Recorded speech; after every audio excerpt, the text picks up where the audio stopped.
இப்போ இதுக்கு முதல்ல வந்து அரைக்க போகிறோம். ஸோ அதுக்கு வந்து பார்த்திங்கன்னா கருவேப்பிலை, புளி, சின்ன வெங்காயம், சீரகம் இது எல்லாத்தையும் வந்து ஃபஸ்ட்டு மிக்சியில் போட்டு நல்லா கிரைண்டாக வந்து அரைச்சிக்க போகிறோம் ஃபுல்லாகவே. இது வந்து நல்லாவே வந்து பார்த்திங்கன்னா பேஸ்ட்டு போல் வரணும். கூட அடிஷ்னலாக வந்து பார்த்திங்கன்னா உங்களுக்கு மஞ்சத்தூள் அண்ட் தென் வந்து பார்த்திங்கன்னா சில்லி பவுடர் ரெண்டுத்தையும் ஆட் பண்ணிக்கோங்க. இது எல்லாமே வந்து மொத்தமாக அரைச்சிட்டு தான் நம்ம வந்து பார்த்திங்கன்னா அது நல்லா சுண்ட வைக்க போகிறோம். ஸோ அதனால் இது எவ்வளோ ஃபைன் பேஸ்ட்டாக உங்களுக்கு அரைக்க முடியுமோ அரைச்சிக்கோங்க. ஸோ அப்போ தான் வந்து உங்களுக்கு அந்த பச்சை ஸ்மெல்லுங்கிறது நம்ம கொதிக்க வைக்கும்போது போயிடும். ஸோ இப்போ வந்து கிரைண்ட் பண்ணிடுறேன். நான் எல்லாமே நான் போட்டுட்டேன். இப்போ வந்து இது கிரைண்ட் பண்ணியிருக்கோம். பார்த்துக்கோங்க, இந்த மாதிரி நல்லா ஃபைன் பேஸ்ட்டாக வந்து அரைச்சிக்கோங்க.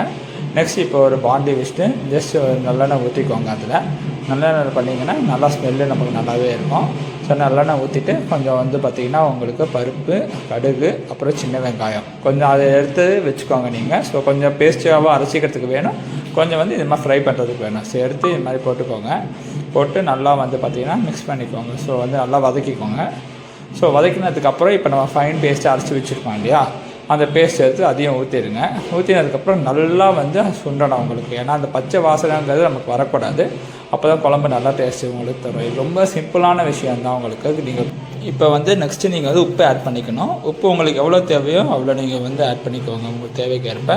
இப்போ நல்லா சுண்டி விட்டுக்கோங்க. உங்களுக்கு கரையை விட்டிங்கன்னா நல்லா சுண்டி வந்துடும். வந்தவொடனே உங்களுக்கு வந்து டேஸ்ட்டான ருசியான குழம்பு வந்து பார்த்திங்கன்னா ரெடி ஆகிடும். நீங்கள் வேறு பாத்திரத்தில் மாற்றிட்டு சர்வ் பண்ணிங்க சூடாக அப்படின்னா ஒயிட் ரைஸோடு சாப்பிட்டோம் நல்லா ருசியாகவே இருக்கும். சாப்பிட்டுட்டு எப்படி இருக்குன்னு சொல்லுங்கள் நீங்கள்.